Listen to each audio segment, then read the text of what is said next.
Bismillahirrahmanirrahim. Assalamu alaikum viewers. Welcome to my YouTube channel Al-CHEMY. Today we will discuss about a new type of industry. Today's our important topic is manufacturing of urea. Class आज हमने basically जिस topic को discuss करना है वो है manufacturing of urea. इससे पहले हमने केमिस्ट्री के इस चैप्टर से रिलेटेड कॉपर मेटलर्जी को डिटेल में डिस्कस किया और उसके अलावा हमने manufacturing of sodium carbonate by using salvage process को डिटेल में डिस्कस किया। अगर आपने मेरी वो वीडियोस नहीं देखी तो आप मेरे इन वीडियोस को भी चेक कर सकते हैं। मैं इनके लिंक्स जो हैं आपको इस वीडियो के एंड पे दे दूँगा। इस वीडियो की डिस्क्रिप्शन में आपको मेरी ये लिंक्स मिल जाएंगे, आप उन वीडियोस को भी सर्च करके उनसे भी एडवांटेज ले सकते हैं। तो चलते हैं अपनी आज की नई वीडियो की तरफ which will be discuss about manufacturing of urea. आज हम देखेंगे कि किस तरह से इंडस्ट्रियल लेवल पर यूरिया को प्रिपेयर किया जाता है और यूरिया के क्या क्या फ़ायदे हैं और इसकी प्रॉपर्टीज़, इन तमाम चीज़ों को हम डिटेल में डिस्कस करेंगे। तो सबसे पहले हम बात करते हैं what is the basically properties of urea. Urea है क्या और इसकी क्या प्रॉपर्टीज़ हैं। तो सबसे पहले यूरिया की बात करें तो यूरिया जो है it is a nitrogenous fertiliser. It is N fertiliser, N stands for nitrogenous, यानी ये वो फर्टिलाइज़र है जिसके अंदर बहुत ज़्यादा मिकदार में नाइट्रोजन मौजूद होती है। यूरिया के अंदर तकरीबन 46.6% नाइट्रोजन मौजूद होती है। उसके अलावा it is a white crystalline compound. It is highly soluble in water, ये पानी में बहुत अच्छे तरीके से डिज़ोल्व हो जाता है। इसी वजह से यूरिया फर्टिलाइज़र, यूरिया खाद जो है ये सबसे ज़्यादा इस्तेमाल होने वाली खाद है जो डिफरेंट वैरायटीज़ ऑफ क्रॉप्स के अंदर इस्तेमाल की जाती है। इससे पहले मैं आपको ये भी बात बता दूं कि फर्टिलाइज़र बेसिकली होता क्या है। फर्टिलाइज़र कहते हैं कोई भी ऐसा केमिकल सब्सटेंस जो कि फसलों की ग्रोथ और डेवलपमेंट को क्या कर दे, बढ़ा दे। जो क्रॉप्स की डेवलपमेंट, क्रॉप्स की ग्रोथ, क्रॉप्स की कल्टीवेशन को इंक्रीज कर दे, उस सब्सटेंस को हम फर्टिलाइज़र कहते हैं। And urea is a type of fertiliser और ये सबसे कॉमन फर्टिलाइज़र है जो बहुत ज़्यादा इंडस्ट्रीज में बनता है और ये बहुत ज़्यादा कंट्रीज़ में इस्तेमाल भी होता है एट द एग्रीकल्चर लेवल। ठीक है। उसके अलावा ये हाईली सोल्यूबल इन वाटर है। It is hygroscopic in nature. Hygroscopic का मतलब क्या होता है, वाटर एब्जॉर्बिंग। यूरिया खाद जो होती है ये बहुत जल्दी वाटर को एब्जॉर्ब कर लेती है। वैसे तो ये सॉलिड होता है लेकिन अगर इसका जो पैकेट है या इसकी जो बोरी है वो खुली पड़ी रह जाए तो ये एटमॉस्फेयर को, वाटर को एब्जॉर्ब करके ये मेल्ट हो जाएगा। ठीक है। तो उसके अलावा it is non toxic and non explosive. ना तो ये टॉक्सिक होता है इन नेचर और ना ही ये एक्सप्लोसिव इन नेचर होता है। इसलिए बड़ी आसानी से इसकी स्टोरेज भी की जा सकती है, इसकी पैकिंग भी की जा सकती है और आसानी से इसको इस्तेमाल भी किया जा सकता है। इसका यूज़ करना भी आसान है। आगे हम बात करते हैं मैन्युफैक्चरिंग ऑफ यूरिया। यूरिया बनता किस तरह से है। इसके लिए जो हमें रॉ मटेरियल चाहिए इंडस्ट्रियल लेवल पर वो दो चीज़ें हैं, एक अमोनिया गैस और एक carbon dioxide gas. NH3 ammonia gas और CO2 कार्बन डाइऑक्साइड गैस। सबसे पहले बात करते हैं कि अमोनिया गैस हमें कैसे मिलती है, क्योंकि कार्बन डाइऑक्साइड तो मुश्किल नहीं है, वो तो आपको पता है एटमॉस्फेयर से आसानी से हमें मिल जाएगी। मसला पड़ता है NH3 का, जो कि एटमॉस्फेयर में नेचुरली तो मौजूद इतनी नहीं होगी। तो NH3 बनाने के लिए, अमोनिया गैस बनाने के लिए हम एक स्पेशल किस्म का प्रोसेस यूटिलाइज करते हैं जिसे हम नाम देते हैं हैबर्स प्रोसेस। ये एक साइंटिस्ट था हैबर्स जिसने ये प्रोसेस डिस्कवर किया था और इसी के नाम पर इस प्रोसेस को हैबर्स प्रोसेस का नाम दिया। ये प्रोसेस हैबर्स ने इंट्रोड्यूस करवाया। ये प्रोसेस क्या कहता है, according to this process the atmospheric nitrogen is reacted with the 3 moles of the atmospheric hydrogen gas. ठीक है। And it will produce ammonia gas in the presence of 250 degree Celsius temperature, 200 atm pressure and iron act as a catalyst. ठीक है। ये Haber's process. Haber's process कहता है कि nitrogen gas जो atmosphere में मौजूद है इसे हम हाइड्रोजन गैस के साथ रिएक्ट करवाते हैं। You can see that according to balanced chemical equation 1 mole of nitrogen gas 3 mole of hydrogen gas के साथ रिएक्ट कर रही हैं और उसके मिलने से NH3 के 2 moles बन रहे हैं। ठीक है। इसके लिए कंडीशंस क्या रिक्वायर्ड हैं, तकरीबन 450 डिग्री सेल्सियस टेम्परेचर चाहिए, 200 atm प्रेशर चाहिए और आयरन कैटलिस्ट की मौजूदगी में यह सारा प्रोसेस होगा और इसके नतीजे में हमें अमोनिया गैस मिल जाएगी। अब बात आती है कि नाइट्रोजन और हाइड्रोजन कहाँ से मिलती है। नाइट्रोजन गैस जो मैंने अभी आपको बताया एटमॉस्फेयर से आसानी से मिल जाएगी, और हाइड्रोजन गैस जो है ये बेसिकली वाटर से निकाली जाती है, वाटर की डिकम्पोजिशन करके इससे भी हाइड्रोजन मिल सकती है।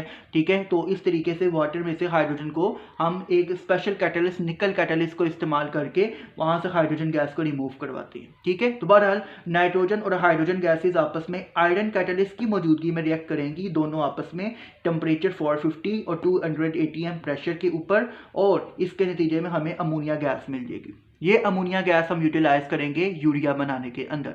देखते हैं अब आगे process for the manufacturing of urea. क्या प्रोसेस है? सबसे पहला स्टेप होता है reaction of the ammonia and carbon dioxide gas, कि जो अमोनिया गैस है वो और कार्बन डाइऑक्साइड गैस जो हमारा रॉ मटेरियल है उनको आपस में रिएक्ट करवाएंगे। इसके लिए हम इसको एंटर करते हैं रिएक्शन चैम्बर के अंदर। तो एक बड़ा सारा टावर होता है, कंटेनर होता है, उसमें अमोनिया गैस भी डाली जाती है, CO2 गैस भी पास करवाई जाती है, और ये दोनों एक दूसरे से रिएक्ट करेंगे। You can see that NH3 और CO2 आपस में रिएक्ट कर रही हैं। ये साइन शो करता है हीट को, हीट करेंगे इसको, हीट करने के नतीजे में क्या होगा, दोनों आपस में मिलकर NH2COO NH4 बना देंगे। इसका नाम है अमोनियम कार्बामेट। NH4 का मतलब आपको पता है होता है अमोनियम आयन, NH4 का मतलब अमोनियम आयन, और ये NH2COO ये पूरा जो है इसका नाम है कार्बामेट। तो ये पूरा नाम हो जाएगा अमोनियम कार्बामेट। तो अमोनियम कार्बामेट बनेगा वो किस तरह से, ये देखें जरा कि यहाँ पर कितने N है, 1 और 2 N है, and you can see that यहाँ पर भी 2 N है क्योंकि 2 NH3 के मॉलिक्यूल्स है। ठीक है, इसी तरह से देखिए हाइड्रोजन कितनी है, 3 2 6 है यहाँ पर, और यहाँ पर 2 ये हैं और 4 ही हैं, 6 पूरी हैं। ऑक्सीजन देखें यहाँ पर 2 ऑक्सीजन है, जबकि इस तरफ भी 2 ऑक्सीजन है, यहाँ 1 कार्बन है और इस तरफ भी 1 कार्बन है। तो ये इक्वेशन बैलेंस हो गई। क्या फॉर्मूला है, NH2COO NH4, अमोनियम कार्बामेट बना। नेक्स्ट स्टेप होता है urea formation. Urea formation step में यूरिया बनेगा, मतलब ये जो अमोनियम कार्बामेट बना है ये अपने आप को रीअरेंज करेगा, ये भी हीटअप हो रहा होगा और ये रीअरेंज होके अपने आप को कन्वर्ट कर देगा यूरिया में। यूरिया का फॉर्मूला होता है NH2CO NH2। This is the formula of urea, NH2CO NH2।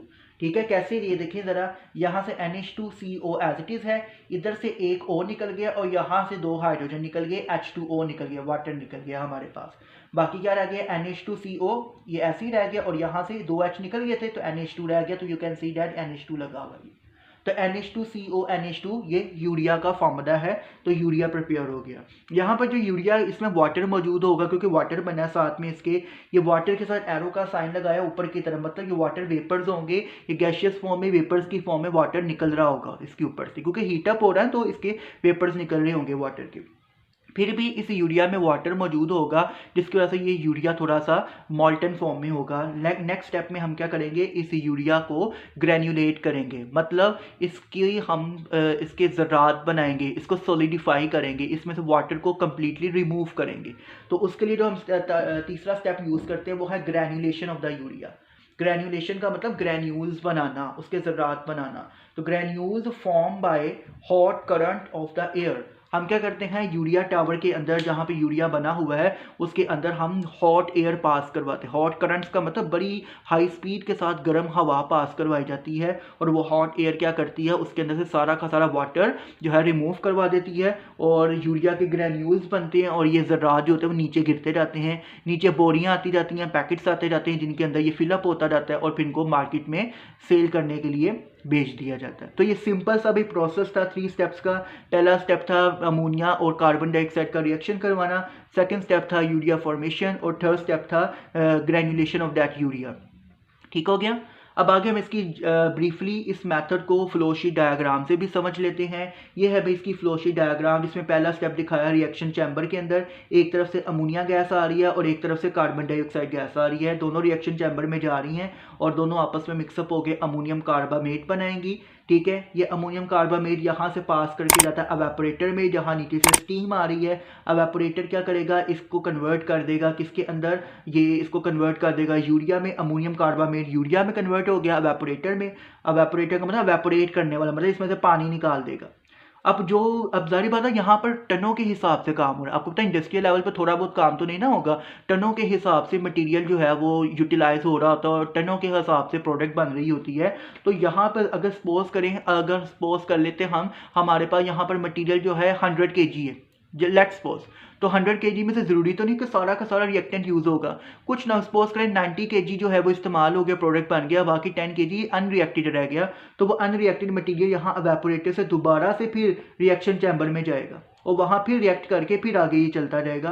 तो ये भी एक इस प्रोसेस का एडवांटेज है कि जिसकी वजह से जो अनरिएक्टेड मटीरियल वो ज़्यादा से ज़्यादा यूटिलाइज हो जाता है, प्रोडक्ट में चेंज हो जाता है। ठीक है, फिर नेक्स्ट स्टेप आता है एवेपोरेटर में जो यूरिया बन गया इसके को हम आगे ट्रांसफर कर देते हैं ग्रैन्युलेटर में।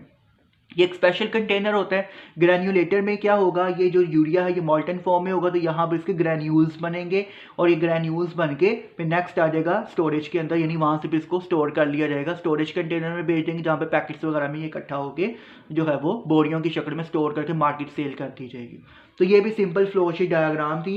ये ग्रैन्युलेटर में आपको पता है ये यूरिया जो होगा एवेपोरेटर से यूरिया निकल के ग्रैन्युलेटर में आया, साथ में यहाँ से इसको हॉट एयर दी जा रही होगी जो उसको ग्रैन्यूल्स में कन्वर्ट करेगी। ठीक है, जो अभी हमने यहाँ पर बात की कि हॉट करंट ऑफ एयर आएगा इसके लिए।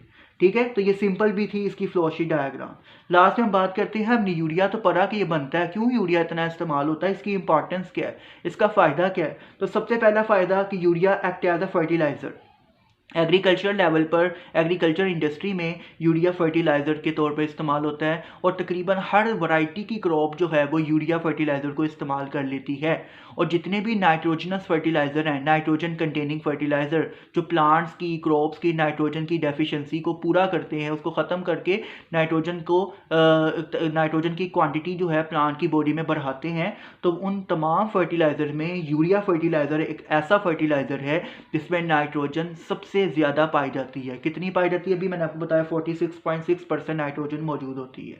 उसके अलावा ना सिर्फ फर्टिलाइज़र के तौर पर बल्कि ये एनिमल फीड के तौर पर भी इस्तेमाल किया जाता है। यानी जो कैटल्स होते हैं, ये जैसे मवेशी जो होती हैं जिनमें ये काउज आ जाती हैं, गॉट्स आ जाती हैं, चिकन्स वगैरह आ जाते हैं, ये जितने भी डोमेस्टिक एनिमल्स हैं उनको ये फीड के तौर पर भी यूरिया जो है वो खिलाया जाता है। ठीक है, उसके अलावा ना सिर्फ एग्रीकल्चर लेवल पर बल्कि उसके अलावा भी यूरिया के इस्तेमालात हैं, जैसे urea is used as raw material for different type of products. मुख्तलिफ़ किस्म के केमिकल कंपाउंड्स बनाने के लिए यूरिया को एज अ इंग्रेडिएंट इस्तेमाल किया जाता है, इसे एज अ रॉ मटेरियल भी इस्तेमाल किया जाता है। उसके अलावा it is also use to make explosives. ये मुख्तलिफ़ किस्म की एक्सप्लोसिव थिंग्स, धमाका के चीज़ें बनाने में भी इस्तेमाल होता है। इसके अलावा it is use in automobiles to reduce NOx pollutants in exhaust, कि जो एग्जॉस्ट में गाड़ियों के अंदर जो वेस्ट मटेरियल निकलता है इंजन के जलने से, कंबशन से, जिसमें नाइट्रोजन के ऑक्साइड्स आपको पता पोल्यूशन काज करते हैं, तो उन ख़तरनाक नाइट्रोजन के ऑक्साइड्स को यूरिया जो होती है लेस टॉक्सिक कंपाउंड्स में कन्वर्ट कर देती है, यानी उन नाइट्रोजन ऑक्साइड्स की रिडक्शन कर देती है। ठीक है, उसमें से ऑक्सीजन को रिमूव करके उसको N2 नाइट्रोजन गैस में कन्वर्ट कर देगी, जो नाइट्रोजन गैस इतनी ज़्यादा टॉक्सिक नहीं होगी जितने नाइट्रोजन के ऑक्साइड टॉक्सिक होंगे। तो इस तरीके से हम पोल्यूशन को भी कंट्रोल कर सकते हैं यूरिया को इस्तेमाल करके। ठीक है, तो ये चंद एक भी इंपॉर्टेंसेस थी यूरिया की, कि यूरिया क्यों इतना ज़रूरी है, क्यों इसके इतने ज़्यादा फ़ायदे हैं। तो इससे हमें पता लगा ना सिर्फ यूरिया खाद के तौर पर, फर्टिलाइज़र के तौर पर इस्तेमाल होता है, बल्कि इसके और भी डिफरेंट किस्म के एडवांटेजेस हैं। ठीक हो गया। लास्ट में हम बात करते हैं कि पाकिस्तान के अंदर कौन कौन सी इंडस्ट्रीज़ हैं जो यूरिया मैन्युफैक्चरिंग कर रही हैं। पाकिस्तान में 4 मेजर इंडस्ट्रीज़ हैं जो यूरिया मैन्युफैक्चरिंग करती हैं। उनमें एक है फौजी फर्टिलाइज़र्स, एक है फौजी फर्टिलाइज़र कंपनी। ये 2 अलहदा इंडस्ट्रीज़ हैं, एक फौजी फर्टिलाइज़र्स अलहदा से है, एक फौजी फर्टिलाइज़र कंपनी है। ठीक है, एक ये इंडस्ट्री है, 2 इंडस्ट्रीज़ ये हो गई। उसके अलावा बिन कासिम एंड दाऊद हरक्यूलस, ठीक है, एक ये इंडस्ट्री है, और एक एंग्रो केमिकल। ये तो बहुत ही फेमस इंडस्ट्री है पाकिस्तान के अंदर, एक फौजी फर्टिलाइज़र और एक एंग्रो केमिकल्स। ये दोनों इंडस्ट्री बहुत फेमस और बहुत ज़्यादा यूरिया की प्रोडक्शन करती हैं। ख़ासतौर पर एग्रीकल्चर डिपार्टमेंट में एंग्रो केमिकल्स का बहुत ज़्यादा रोल है। ठीक हो गया। तो ये भी क्लास, ये था आज का हमारा टॉपिक मैन्युफैक्चरिंग ऑफ यूरिया, जो हमने डिटेल में देखा कि यूरिया क्या होता है, इसका रॉ मटेरियल, इसकी मैन्युफैक्चरिंग, फिर इसकी फ्लोशीट डायग्राम, और लास्ट में इसकी इंपॉर्टेंस और पाकिस्तान की कुछ इंडस्ट्रीज़ की बात की। तो ये थी भी आज की हमारी वीडियो जिसमें हमने यूरिया की मैन्युफैक्चरिंग और इसकी डिटेल को डिस्कस किया। अगर वीडियो आपको लाइक अगर अच्छी लगी तो लाइक कर दीजिएगा और इसको दूसरों के साथ शेयर भी कीजिएगा कि जैसे कि हमेशा मैं आपको कहता हूँ कि ये एक सदका जारिया है। और उसके अलावा अगर कोई इशू हो या कोई डिस्कशन करनी हो तो कमेंट सेक्शन में मुझे कमेंट ज़रूर कीजिएगा, अगर किसी तरह का भी कोई क्वेश्चन हो किसी को। तो ले भी क्लास, ये थी आज की हमारी वीडियो। मिलेंगे इंशाल्लाह नेक्स्ट वीडियो के अंदर एक नए टॉपिक के साथ। तब तक के लिए मुझे इजाज़त दें, लेकिन उससे पहले एक बात याद रखनी है कि मेरे चैनल को सब्सक्राइब करना मत भूलिएगा। मेरे चैनल को सब्सक्राइब भी कीजिए, इस वीडियो को लाइक करके आगे दूसरों को शेयर भी कीजिए। ओके जी क्लास, ओके जी व्यूवर्स, मिलेंगे इंशाल्लाह नेक्स्ट वीडियो के अंदर। तब तक के लिए अल्लाह हाफिज़।